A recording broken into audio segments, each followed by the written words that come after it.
Boker Tov, Boker Tov, Boker Tov. Boker Tov. Zichut Limud Torah sur vous, Be'ezrat Hashem. Bracha v'atzlacha bechol ma'aseh yadenu. Qu'Akadosh Baruch Hu il nous aide à passer une bonne journée.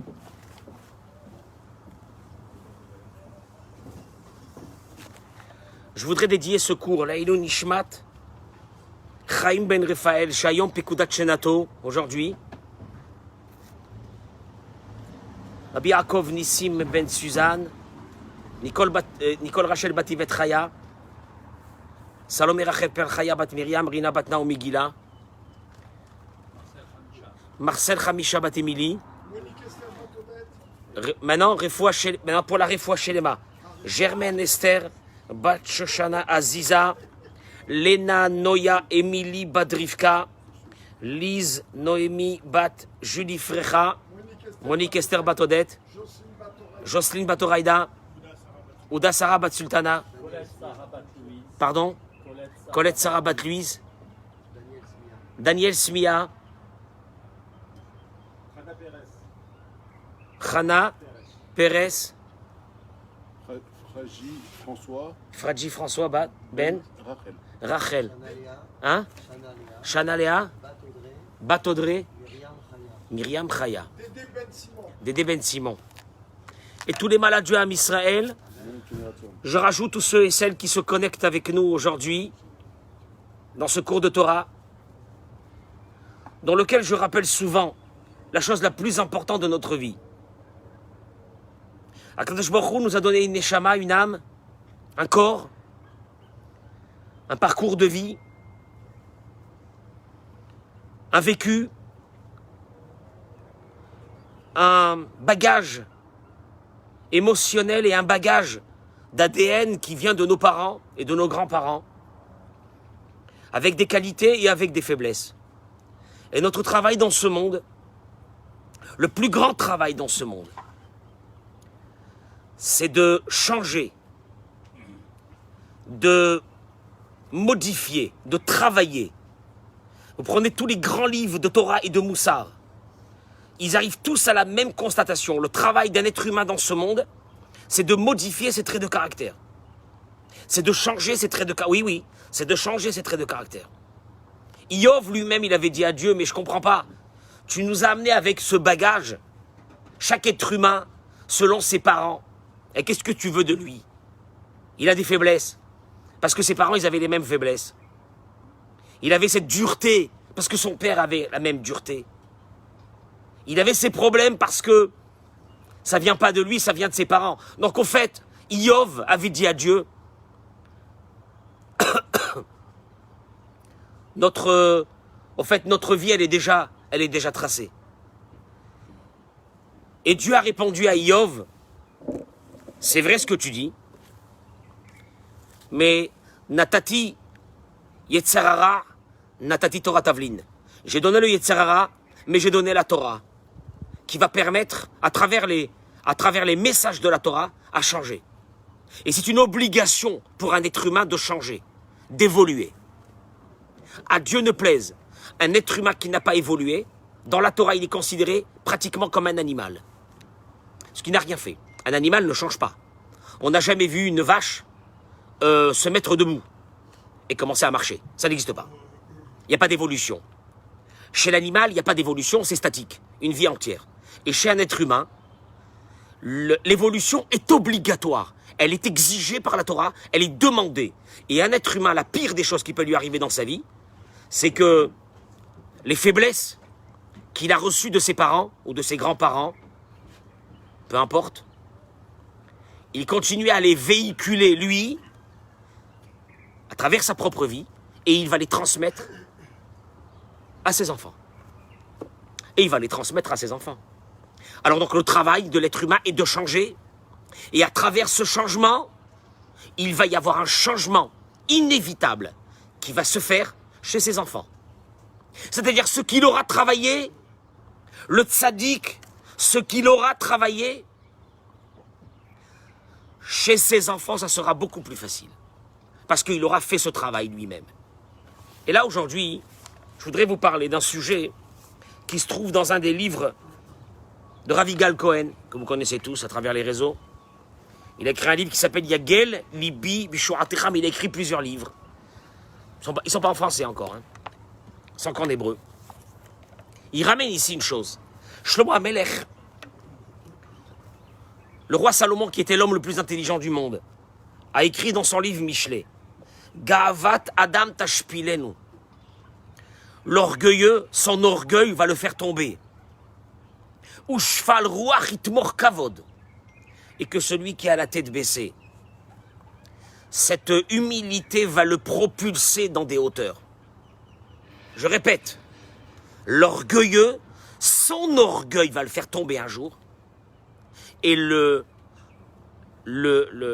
celui qui est humble, cette humilité va le propulser vers des sommets extraordinaires. Et si ce n'est pas pour lui, ce sera à travers ses enfants. Et il y aura le vrai kavod de Dieu qui va venir dans cette famille. Bemili Melou, il dit le Rav, dans ces mots. Melamed otanu Shlomo. Shlomo nous apprend. Chez Sofa, chez la Ga'ava, la Shpil et Adam, et on va le voir. Que la fin de l'orgueilleux, par terre, il va tomber. Ou les Omatzot, c'est Goulata chez la Hanava, la vie kavod la Adam. Et que la personne qui travaille son orgueil, et qui va rentrer dans un processus d'humilité, elle va lui amener dans sa vie que des honneurs. Et il dit comme ça, moi, il dit, je rajoute, il dit le Rav,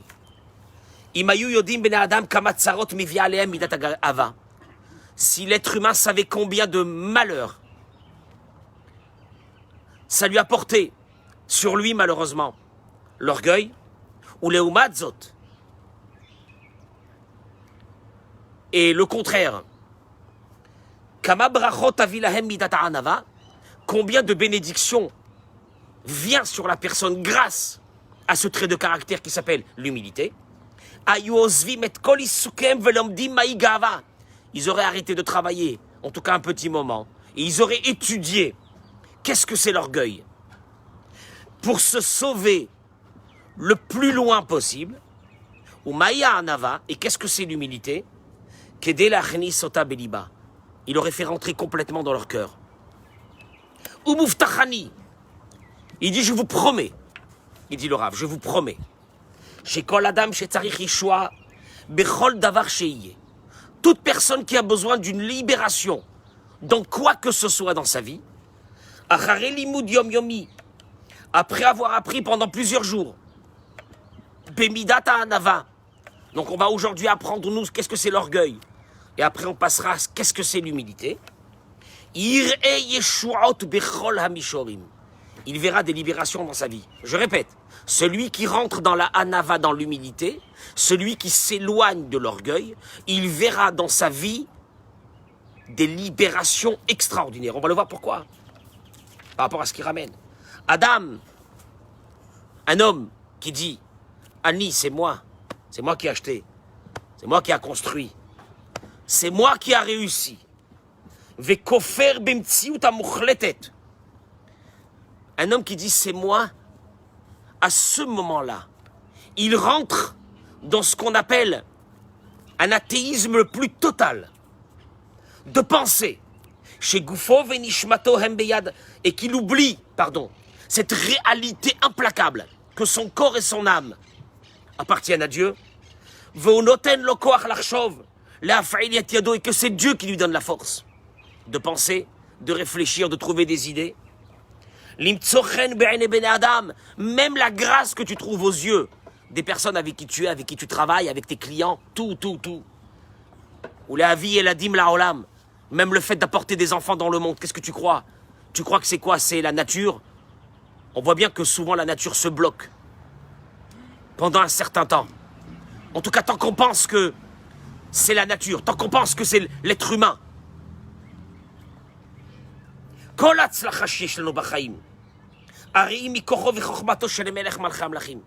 Toutes les réussites que tu as dans ta vie, sois conscient au moins une fois dans la journée que tout, pas la moitié, tout vient de Dieu.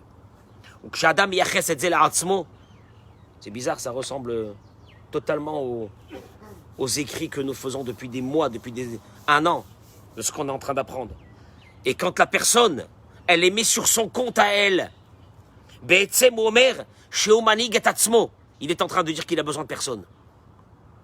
Il a besoin de personne. L'orgueilleux a besoin de personne. Il proclame qu'il a besoin de personne. La reine Omer Shlomo Bechokmato, c'est pour ça que Shlomo Amelech il dit dans Michelet, To'avat Adonai kol gevalev. Dieu a en abomination tout orgueilleux. Kelomar, qui veut dire Aborit Barach Metaev, Akadosh Baruchu. S'il y a quelque chose qui peut le dégoûter, c'est l'orgueilleux. Et la raison, elle est chez l'Odai Shueino Omer Toda. C'est pas seulement qu'il ne dit pas merci à Dieu sur toute la bonté qu'il fait avec lui pendant une vie entière. Nous, on le dit dans la prière de Shabbat, que si notre bouche était remplie de louanges, comme les vagues de la mer, nous n'aurions pas pu remercier Dieu sur une seule chose qu'il fait avec nous dans notre vie. Une seule chose. Une seule chose. Vasiba lekachi. Et la raison, elle est chez l'Odai Shueino Omer Toda. Pas seulement qu'il ne dit pas merci pour tout ce que Dieu fait avec lui. Et là, il les met sur son compte à lui. C'est grâce à moi. La Gemara dit, dans ma Sechet Sota Dafé, Amar HaKadosh Baruch Hu, Dieu dit, Enani vahu yicholim ladur ba'olam. Moi et lui, on ne peut pas résider dans le même monde. Jamais Dieu ne dit une chose pareille. Un être humain peut faire toutes les avérotes du monde et Dieu il dit je l'aime. Il y a un seul que Dieu il dit je ne peux pas le supporter. Mais alors tu sais quoi? Il ne faut pas qu'il reste dans ce monde. Quand je descends ici, il ne faut pas qu'il soit là. Il faut qu'il disparaisse de ce monde. L'orgueilleux. Agava ou shoresh kol hamidot haraot. C'est là qu'on arrive au point principal. L'orgueil. C'est elle qui est la racine de toutes les midot raot, de tous les mauvais traits de caractère d'une personne. Mais tout découle, tu sais, il y a une source. Sans cette source, les racines meurent. S'il y a une vitalité dans les racines des midot raot, des mauvais traits de caractère, elles puisent leur vitalité dans un seul endroit, l'orgueil. Barosh ou barishona, imivia et adam likos al achirim ve'al atzmo. L'orgueil t'amène à être en colère quotidiennement sur les autres et sur toi-même. Parce qu'il ne supporte pas qu'on ne fait pas ce qu'il a dit. Faut que tout soit parfait selon ses volontés. Parce que je l'ai demandé. C'est moi qui l'a demandé. Je ne supporte pas que chez moi à la maison, telle et telle chose ne soit pas comme je le veux. Ça me met dans une colère noire. Première chose. L'orgueilleux est toujours en colère, donc contre les autres, parce qu'ils n'accomplissent pas sa propre volonté, mais il est surtout en colère. L'orgueilleux, c'est quelqu'un qui est très en colère sur soi-même. Pourquoi?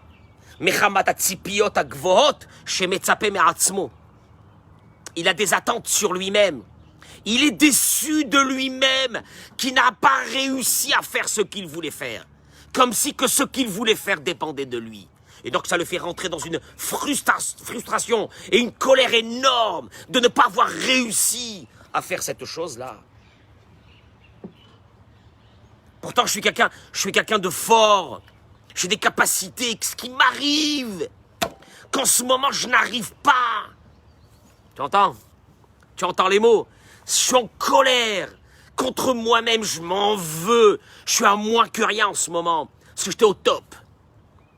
Et il a oublié que ce au top ne dépendait pas de... Mais pas d'un centième. Ça ne dépendait pas de lui.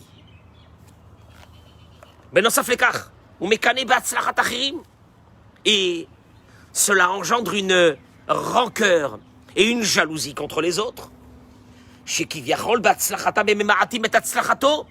Il a l'impression que quand les autres réussissent, l'orgueilleux, si les autres réussissent, c'est à mes dépens. Je supporte pas que mon beau-frère a réussi. Je supporte pas que mon ami a réussi, que mon cousin a réussi. S'il a réussi, c'est à mes dépens. Parce qu'il a une seule volonté, c'est de s'afficher d'être le meilleur de tous et d'avoir réussi. Et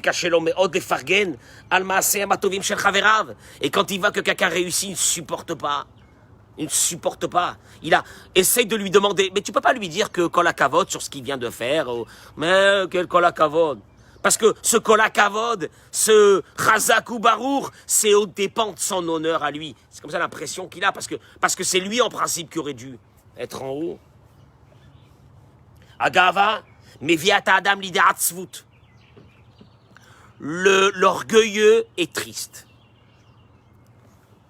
Vous allez le voir. Asibale kari pshuta. C'est bizarre, on dirait Yoel. On dirait Ravaroucha. C'est le même concept. Hein. Il n'y a pas un autre, apparemment, dans la Torah. Asibale kari pshuta. La raison, elle est simple. Pourquoi l'orgueilleux n'est pas joyeux? Pourquoi l'orgueilleux est atteint d'une maladie, d'un syndrome qui est la tristesse infinie de sa vie? Pourquoi? Il te dit, parce qu'il est sûr que ça lui revient beaucoup plus. Voilà, vas-y dans la figure. Il a mérité de se marier avec une femme kshera. Elle est bien. Margish Belibo. Est-ce que je me suis marié avec elle, moi? Mais moi, un type comme moi, mais moi je méritais mieux. Je méritais mieux. Qu'est-ce qu'elle a... Déjà qu'elle dise merci que je la supporte. Orgueilleux. Puis il n'est pas content de sa femme. Mais moi, je méritais une femme beaucoup plus belle, beaucoup plus importante, beaucoup plus riche, d'une famille plus noble. Qu'est-ce que j'ai pris, moi? Mais qu'est-ce que c'est ça? Nolad Loben, il a un fils qui lui fait des problèmes. Mais qu'est-ce que j'ai fait pour mériter d'avoir un tocard chez moi à la maison? Mais moi, je n'étais pas comme ça, moi. Mais nous, on venait d'une famille. Allez, ça, c'est sûr, c'est mon beau-père, ça. Ah, c'est pas moi, c'est pas possible. Ça, c'est mon beau-père, ma belle-mère, ça vient de ma belle famille. Mais qu'est-ce que c'est cet enfant-là? L'orgueil. Mais qui m'a des kol davar. Chez Sovevoto Bechayav. Tout ce qui tourne autour de sa vie. Au margi cheno me soupak. C'est pas pour moi, ça. Mais qu'est-ce que c'est ça? Mais c'est qui ces personnes-là qui se mettent autour de moi? Mais moi, je mérite d'être entouré que de la jet set, là. Qu'est-ce que c'est ces mecs-là? Qu'est-ce que c'est ces tocards? Des gens simples. Ils sont autour de moi, ils sont là. Je suis pas bien avec eux, moi.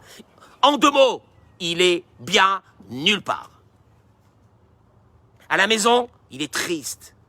Il est déçu. Il est déçu. Il est déçu. C'est pas lui, c'est pas ça, sa vie.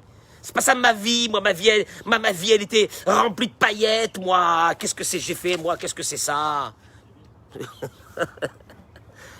Tu comprends? Sans citer aucun nom.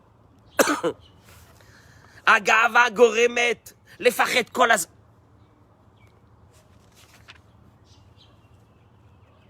Colère contre les autres. Tristesse. Je continue. Parade. La peur. L'orgueilleux est animé de grande peur.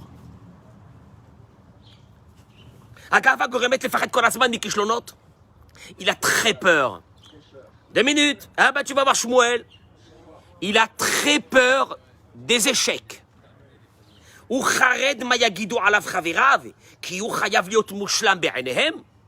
S'il y a un échec, s'il est descendu parce que les temps sont durs de standing de vie, il peut mourir d'angoisse. Ses amis. Qu'est-ce qu'il a fait? Il a changé de voiture. Il a pris une Renault, maman.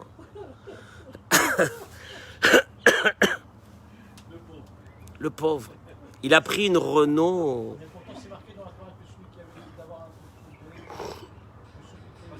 C'est un autre débat, c'est un autre débat. C'est un autre débat. Ça, c'est aux êtres humains que quand ils ont vu quelqu'un qui était riche tomber complètement, de l'aider à rester dans un certain standing. Ça n'a rien à voir avec lui-même. Moi, je te parle de la personne elle-même. Elle vit, tu vis dans une angoisse. Une angoisse. L'orgueilleux, il est mort d'angoisse. Qu'est-ce que vont dire les autres? Il y a un esclave du regard des autres. C'est atroce. Regardez qu'est-ce qu'il dit. Darbe paramim. Ifrat ba'ala ga'ava lenasot. Mesdames et messieurs, partagez-moi ce cours. Mais partagez-moi ce cours, s'il vous plaît. Partagez-le, mais partagez-le. Partagez-le, on en a marre. On en a marre des travers de ces êtres humains qui vivent avec nous. Merci. Darbe paramim. Ifrat ba'ala... l'orgueilleux, Franck, l'orgueilleux a peur de commencer de nouveaux métiers. Il a peur de s'engager dans de nouvelles aventures. Parce que lui, ce qu'il cherche, c'est d'être assuré que son orgueil sera satisfait. Or, en rentrant dans un terrain qu'il ne connaît pas, il a peur de ne pas le maîtriser et de ne pas y réussir à sa convenance. Et il est mort de trouille.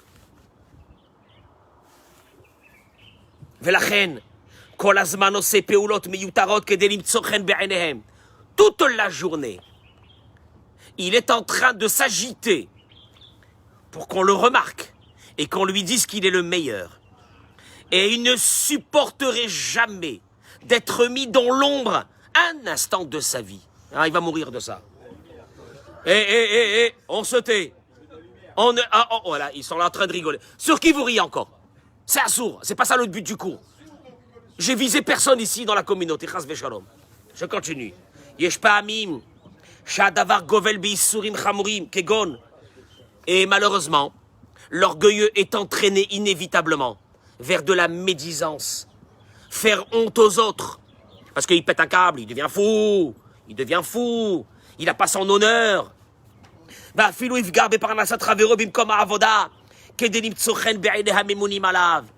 Quand il est dans une société, il est prêt à mettre des bâtons sur les roues à tout le monde, juste pour que lui, on le remarque. Une horreur. Vis avec un orgueilleux, ta vie n'est pas une vie. Je continue. Péamim, je termine avec encore une chose. Parce que, oh là là, c'est un régal tout ce qu'il dit. C'est un régal. La vérité, ça fait mal. Hein. Péamim, midat aga'ava goremet la adam. Moi, je traduis les mots du Rav, hein, celui qui n'est pas content. J'ai l'habitude de le dire que celui qui n'est pas content, ça me fait plaisir. Midat, il y a des rabbins qui cherchent à faire plaisir à leur auditoire. Moi, le contraire.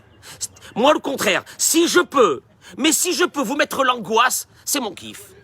Ah ben, cherchez une autre... Allez voir une autre crèmerie. Peamim, midatagava, goremet la adam, les alzel bishto. L'orgueilleux, inévitablement, écrase par son orgueil son épouse, qui kolazman ou mechapes ba et migreoteha. L'orgueilleux est à la recherche des failles chez les autres. Et lui, mais moi, mais pourquoi? Mais t'as vu, regarde ce que tu fais, regarde. Moi, jamais de ma vie, j'aurais fait... Pourquoi tu m'as pas laissé faire ça? Pourquoi tu l'as fait toi-même? Moi. Il n'y a pas Hachem, il n'y a pas Dieu, il n'y a plus personne. Il y a moi.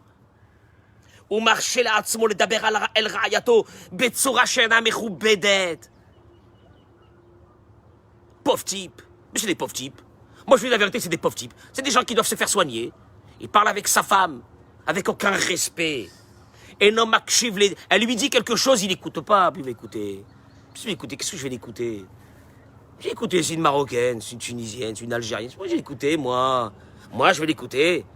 Mais qu'est-ce qu'elle sait, elle, dans sa vie? Mais elle sait rien dans sa vie. Mais elle a fait des études, elle n'a même pas fait d'études. Mais d'où elle sort? Ah, je connaissais pas ce mot, Eric. Mais d'où elle sort? Qui va tchou, mais vinarbe yoterto. Mais moi, je comprends les choses beaucoup mieux. Tu sais ce qu'il dit Hachem à ce moment-là? Hachem, il dit à ce moment-là, il faudra que je me débarrasse de lui. Et rapidement. On ne pourra pas vivre dans le même monde. Et comme moi je suis là, mais Lokolaretz-Kevodo, faut qu'il dégage. Mais il faut qu'il dégage. Mais je le supporte pas, tu comprends? Je continue, je termine avec ça.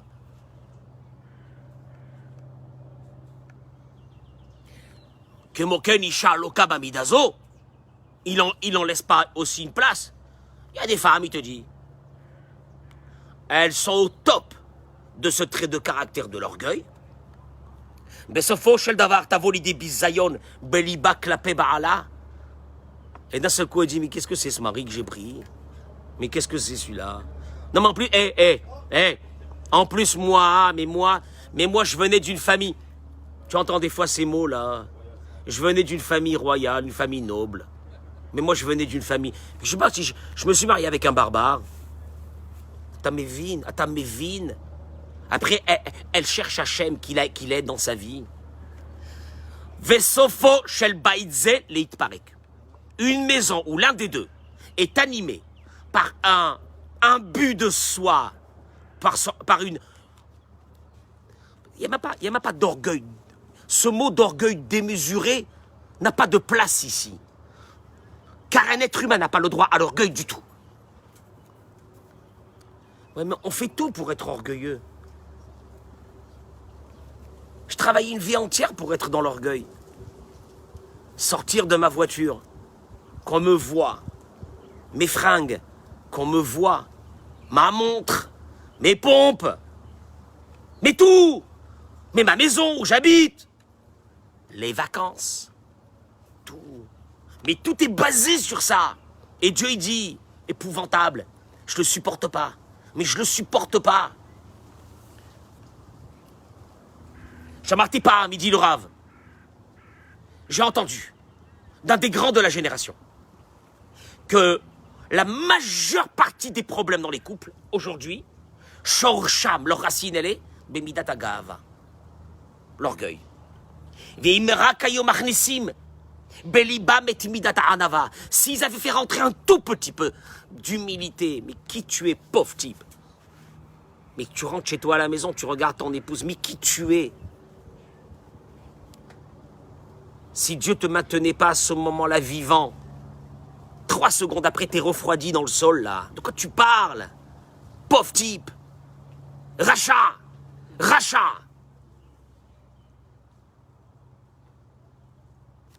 La racine de tous nos problèmes.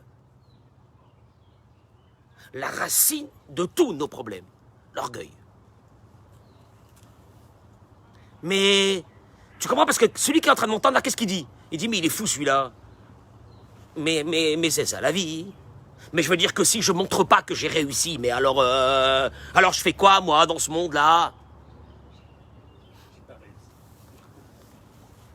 Franck, il y avait juste ici, pendant toute la fête, une famille, non, deux familles, deux papas, avec les mamans, les enfants.